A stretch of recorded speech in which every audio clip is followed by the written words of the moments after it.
Please come.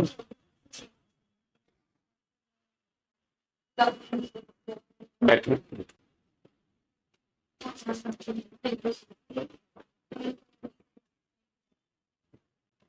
पूर्वी जी, आपका roll number क्या है? Very good. आप ग्वालियर से हैं? ग्वालियर के बारे में बताइए। ग्वालियर मध्य प्रदेश का जिला है। ग्वालियर में किले हैं। किला है एक बहुत ही प्रसिद्ध किला है जो सूरजसेन द्वारा निर्माण किया गया है। यहाँ पर एक जयविलास पैलेस जो कि इटालियन स्टाइल का बेस है और सिंधिया जी द्वारा बनाया गया है। किले की बात करें तो किले में एक गुरुद्वारा है जो कि दादा बंदी गुरुद्वारा के नाम से प्रसिद्ध है और गोपांचल स्थित है और जो हमारा किला है उसको जिब्राल्टर और ईस्ट का। सूर्य मंदिर के बारे में कुछ बताइए। सूर्य मंदिर हमारे अमेरिका में कोणार्क मंदिर, कोणार्क सूर्य मंदिर उसका बेस है और ये मुरार साइड से। किसने बनवाया था? अच्छा। ग्वालियर में वीर सावरकर जी के ऊपर भी कुछ बना हुआ है क्या?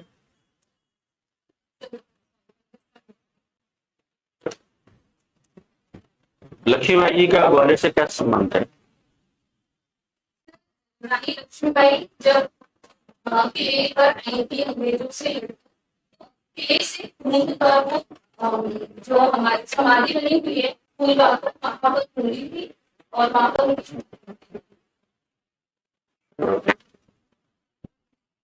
शिवाजी विश्वविद्यालय के बारे में बताइए। शिवाजी विश्वविद्यालय जो कि 1954 में बनाया गया था। 1964 में। 1964 में बनाया गया था और ये माधवराव सिंधिया द्वारा बनाया गया था।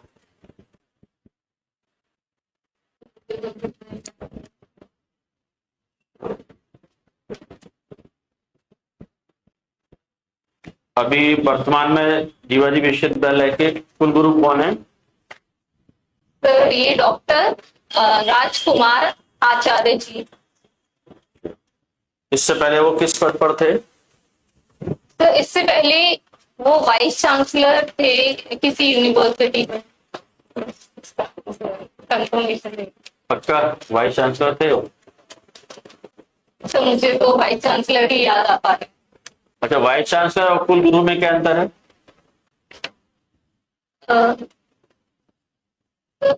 कुलगुरु वाइस चांसलर एक ही होते हैं। अच्छा। वाइस चांसलर कुलगुरु ही होते हैं। इंग्लिश में वाइस चांसलर बोला जाता है, हिंदी में कुलगुरु। कब से बोलना फिर शुरू किया गया है इनको कुलगुरु?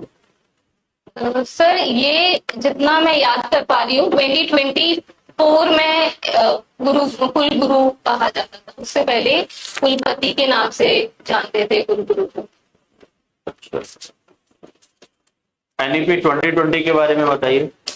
सर एनईपी 2020 अगर बात करें हायर एजुकेशन से रिलेटेड तो हायर एजुकेशन में कुछ चेंजेस किए गए हैं, जैसे कि डुअल डिग्री का कॉन्सेप्ट लाया गया। अगर कोई व्यक्ति एक डिग्री के साथ साथ दूसरी डिग्री भी परस्यू करना चाहते हैं तो एक प्राइवेट और एक रेगुलर के बेसिस पे कर सकते हैं। उसके साथ साथ एबीसी क्रेडिट बैंक भी आया गया है। एबीसी क्रेडिट बैंक होता है जहां पर कोई व्यक्ति या कोई महिला किसी रीजन की वजह से अपनी एजुकेशन छोड़ देती है बीच में, उसके क्रेडिट आगे आने वाली साल जब वो कंटिन्यू करती है डिग्री तो ऐड हो जाते हैं, वहीं से वो उनकी डिग्री कंटिन्यू हो जाती है। फिर बात जी जी। उसके बाद बात करें जो हमारा न्यू एजुकेशन पॉलिसी है उसमें आपकी हॉबी फोटोग्राफी, तो आप किस प्रकार के फोटो खींचना पसंद करते हैं? सर जैसे कि मुझे नेचर की फोटो क्लिक करना अच्छा लगता है और जैसे कोई व्यक्ति है कुछ नोट्स बना रहे हैं या खेल कूद कर रहे हैं तो उनकी फोटोग्राफी करना मुझे पसंद है। Random photos click. अच्छा, रैंडम फोटो क्लिक करते हैं। तो ये फोटो क्लिक करके फिर आप क्या करते हैं फोटो का? सर अगर किसी व्यक्ति को चाहिए तो मैं उसको दे देती हूँ या फिर अपने इंस्टाग्राम पोस्ट पर डाल देती हूँ। अच्छा, इंस्टाग्राम पोस्ट पर डाल देते हैं।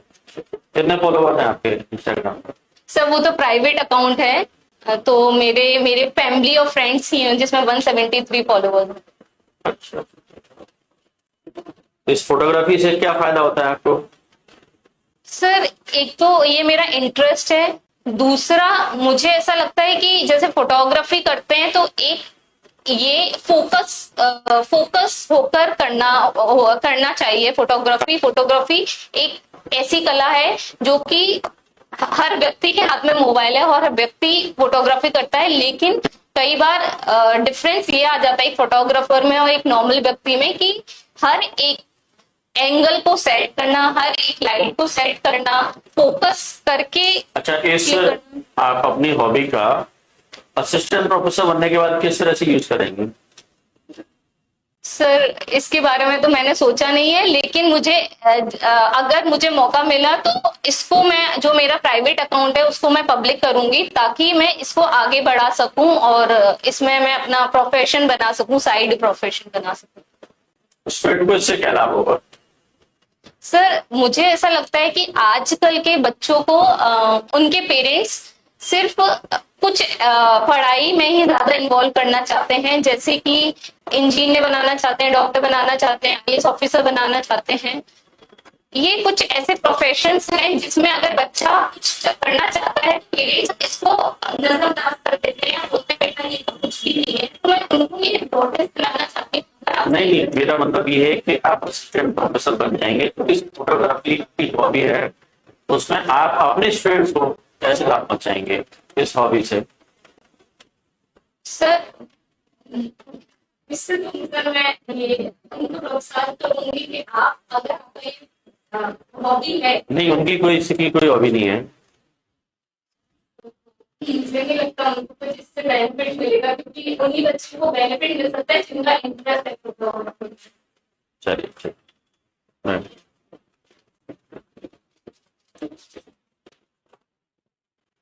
पूर्वी जी, आप जो आपकी हॉबी फोटोग्राफी से ही कंटिन्यू करते हैं, ठीक। तो फोटोग्राफी में स्टिल फोटोग्राफी सुना है? Word still photography, still photography हाँ, क्या होता है? Ma'am camera exposure, exposure term क्या डिफाइन करता है? एक्सपोजर मीन अगर किसी फोटो को क्लिक करते हैं तो उसमें क्या क्या आप कवर करना चाहते हैं, उस फ्रेम में जो आ रहे हैं, कैमरे के फ्रेम में जो चीजें आ रही है उसमें किन चीजों को अलग photo. Frame of reference means जो चीजें कैमरे में कवर हो रही है, that is exposure of camera. किस चीज पे आप फोकस करना चाहते हैं एक इंसान के साथ साथ, और कौन सी चीज पे आप फोकस करना चाहते हैं कैमरे में, पिक्चर में लाना चाहते हैं। Are you sure? मुझे तो यही है। What is 3 point of lightning? 3 point of lightning होता है फोटोग्राफी में कॉन्सेप्ट, तो क्या होता है? Okay, camera shutter, camera means photo को फोकस करना। फोकस करना मतलब आप एग्जैक्ट पता है या फिर आप अज्यूम कर रही हैं? मैं एज्यूम करती हूँ। ओके, मैम एक्चुअली मैंने इसको एक हॉबी बनाया जो अपने नॉर्मल मोबाइल की कैमरे से करती हूँ। मैंने अभी डीएसएलआर ओके, कोई बात नहीं। आपकी एक हॉबी है खाना बनाना, किस प्रकार का खाना बनाती हैं आप? मैम जैसे जो हमारे इंडियन फूड चलता है, दाल चावल सब्जी रोटी मेनली, और कुछ स्पेशल? स्पेशल में जैसे मैं कढ़ी बना लेती हूँ, कड़ी, और पाव भाजी बना लेती कितने हूँ। प्रकार की कड़ी बना लेती हैं?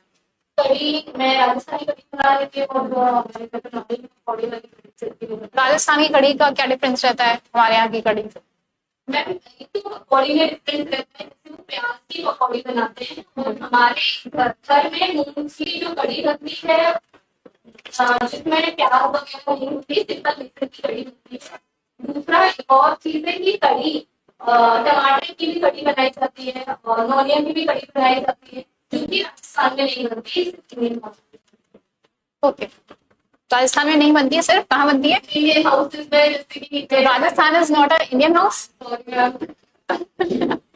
ओके, नो प्रॉब्लम, ठीक है। अब आते हैं आपके जो आपका सब्जेक्ट है उससे संबंधित। तो ये जो फाइनेंशियल अकाउंटिंग और मैनेजमेंट अकाउंटिंग, उसमें क्या बेसिक डिफरेंस है? मैं फाइनेंशियल अकाउंटिंग बेसिकली फोकस करता है कि अकाउंट्स को कैसे रिकॉर्ड किया जाए और अकाउंट रिकॉर्डिंग के साथ साथ एंट्री जो हमारे ट्रांजेक्शन और अकाउंटिंग ट्रांजेक्शन को उनको कैसे पोस्ट किया जाए, उसके बाद कैसे जो फाइनल अकाउंट्स बनाए जाते हैं उसको कैसे बनाया जाए। मैनेजमेंट अकाउंटिंग की बात करें तो मैनेजमेंट अकाउंटिंग फाइनेंशियल अकाउंटिंग के डेटा को यूज करके डिसीजन मेकिंग में हेल्प करता है। What are the component of company's balance sheet? Balance sheet का क्या कंपोनेंट है? बैलेंस शीट की बात करें अलग अलग प्रकार के अलग अलग कंपोनेंट होते हैं, जैसे कि उसमें लायबिलिटीज कंपनी बैलेंस शीट की बात करें तो इक्विटी एंड लायबिलिटीज से शुरू होता है। इक्विटी एंड लायबिलिटीज डिफरेंस क्या है? एक सामान्य शब्द में किसी आपको समझाना है जिसको बिल्कुल कॉमर्स का नॉलेज नहीं, आप उसे कैसे समझाएंगे? इक्विटी एक ओनर्स फंड होता है जो कंपनी के खुद के व्यक्ति होते हैं, कंपनी के व्यक्ति उनका खुद का फंड इक्विटी होता है। लायबिलिटी उनकी कंपनी की ऑब्लिगेशन होती है कि फ्यूचर में इसको पे बैक करना है किसी को। ओके, प्रेफरेंशियल शेयर्स क्या होते हैं?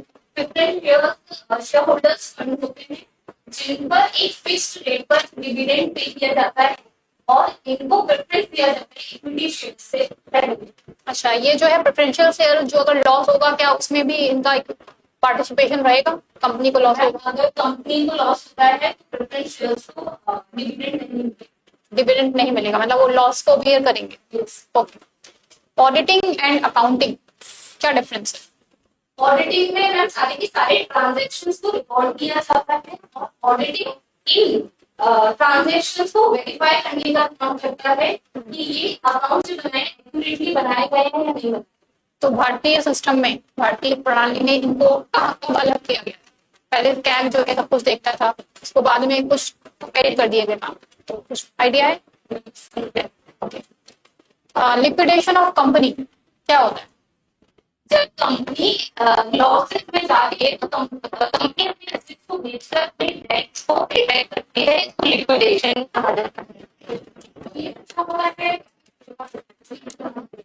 मैम, ये एक फेज होता है कंपनी का और ये अगर वो रिकवर हो जाए तो ये सही मानते हैं, लेकिन अगर लिक्विडेशन इसमें चलता है तो फिर ये बाइंडर की सिचुएशन में आ जाता है जो कि एंड स्टेज है कंपनी की।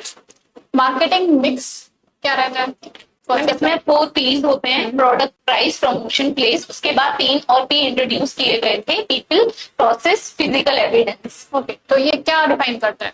मैम ये एक मार्केटिंग में क्या इंपॉर्टेंट फैक्टर्स हैं, मार्केटिंग करने के लिए क्या चीजों को ध्यान में रखना चाहिए। जैसे हम बात करें प्रोडक्ट, सबसे इंपॉर्टेंट है मार्केटिंग में कि प्रोडक्ट एक अच्छा प्रोडक्ट होना चाहिए ताकि वो लोगों कंज्यूमर्स को अट्रैक्ट कर सके और हमारा प्रोडक्ट बेच सके।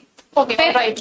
ओके, मैचिंग प्रिंसिपल्स क्या रहते हैं? मैचिंग प्रिंसिपल अकाउंटिंग के प्रिंसिपल्स हैं जिसमें कहा जाता है कि जो रेवेन्यू अर्न किया है उसको उस एक्सपेंसेस के, उस ईयर के एक्सपेंसेस के साथ मैच किया जाए ताकि जो हमारे अकाउंट्स प्रिपेयर हो रहे हैं वो मैच कर सके। ओके, ऑलराइट पूर्वी जी, नेक्स्ट आपसे सर क्वेश्चन करेंगे।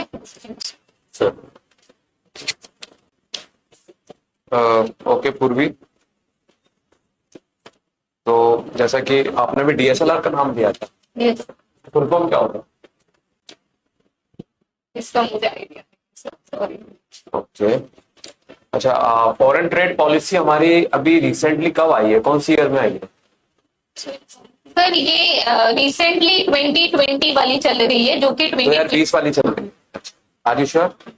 सर क्योंकि मैं इससे अनुमान इसलिए लगा पा रही हूँ क्योंकि 2015 से 2020 तक चली थी। या उसको 3 साल और बढ़ा दिया कोरोना के चक्कर में? सॉरी सर, मुझे इन्फॉर्मेशन नहीं है। अच्छा, तो अभी हमारा जो ट्रेड होता है सबसे ज्यादा किस कंट्री से हमारा ट्रेड होता है? इंडिया का ट्रेड यूएस के साथ होता है। कि चाइना के साथ होता है? सर मुझे यूएस याद है। अच्छा, आप बता सकते हैं टॉप 5 कंट्रीज जिसके साथ हमारे ट्रेड होता है? जैसे कि सबसे पहले मैं बात करूँ तो यूएस है, सेकंड नंबर पे चाइना है, फिर आई थिंक रशिया है। बस 2 एलकेजी, मतलब 2 तो 5th क्लास का बच्चा ही बता देता है, 3rd 4th 5 बताइए। सर मैं अभी रिकॉल नहीं कर पाती। 3rd नीदरलैंड में। अच्छा तो आया है। अच्छा, आसियान का फुल फॉर्म क्या है? ASEAN, Asian, sorry, Asian south Africa, ASEAN, Asian south, ASEAN मतलब एशियन। सर अच्छा, टोटल कितनी कंट्रीज हैं? सर इसमें 10 टोटल मेंबर कंट्रीज हैं। कि 11 है? 10 है आई थिंक सो। 10 है। उनके नाम बता दोगे? हाँ सर, बताइए। जैसे कि Laos, Myanmar, Cambodia, Sri Lanka, Sri Lanka. Sri Lanka तो part of ASEAN. I think so. तो फिर इंडिया भी होना चाहिए। इंडिया तो नहीं है सर, इंडिया तो मैं श्योर हूँ। अच्छा चलो ठीक है, Sri Lanka is not a part of ASEAN. ठीक है, आसियान फुल फॉर्म है association of south east Asian Nations. ठीक है, आप ये बताइए कि इंडिया ने 2025 जो ईयर है आसियान के साथ ईयर ऑफ व्हाट बनाने का डिसाइड किया है? क्या बनाएंगे हम उसको? ईयर ऑफ क्या नाम दिया गया है? मुझे इसका आइडिया नहीं।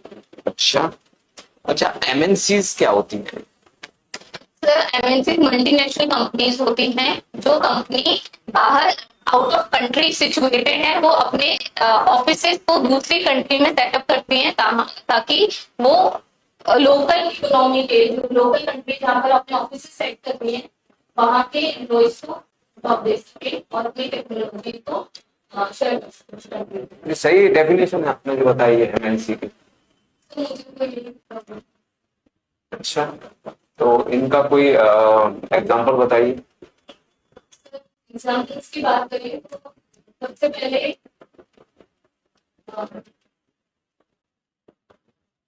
इज गूगल एमएनसी और नॉट?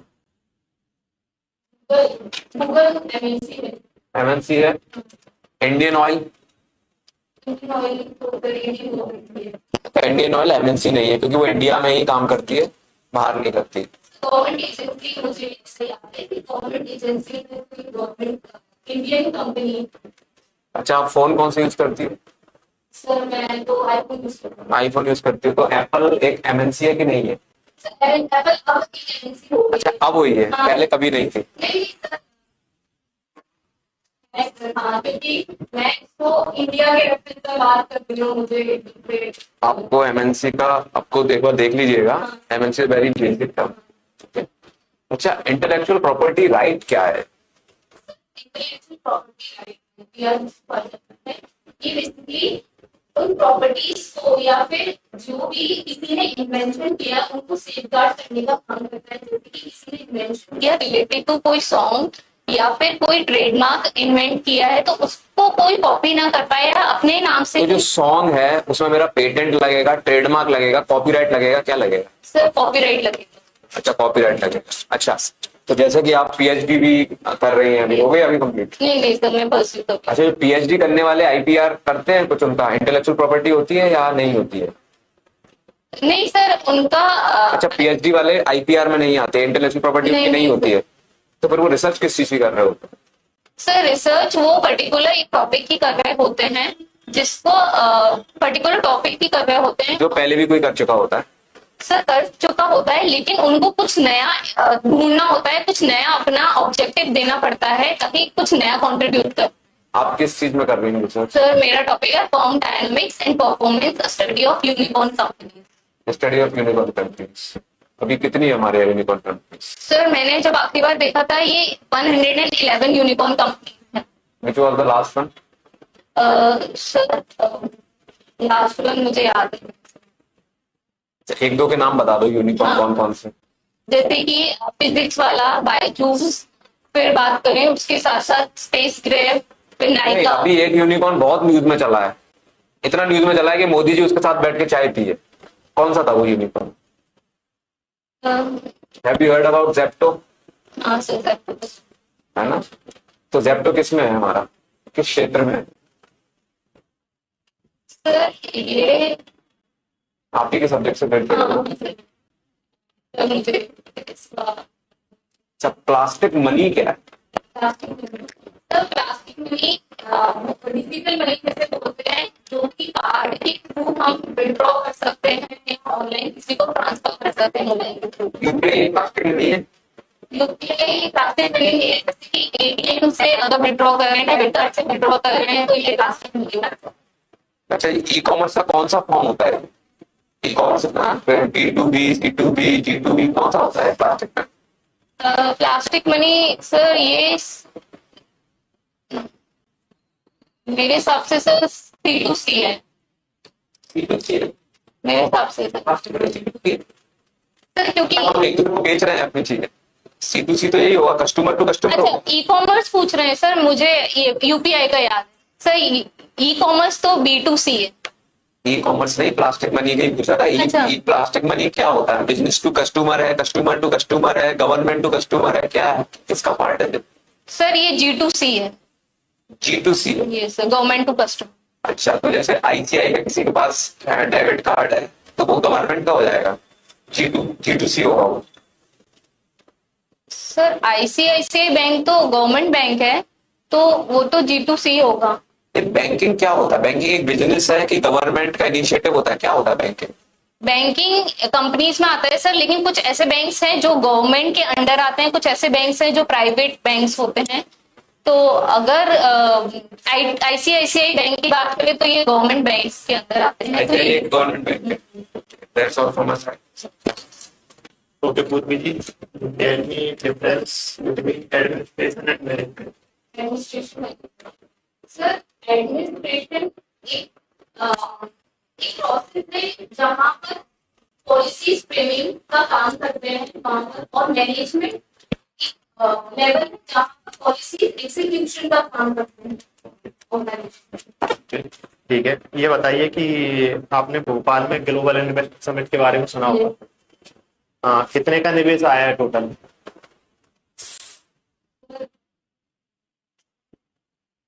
टोटल कितने एमओयू साइन हुए? एमओयू का फुल फॉर्म क्या होता है?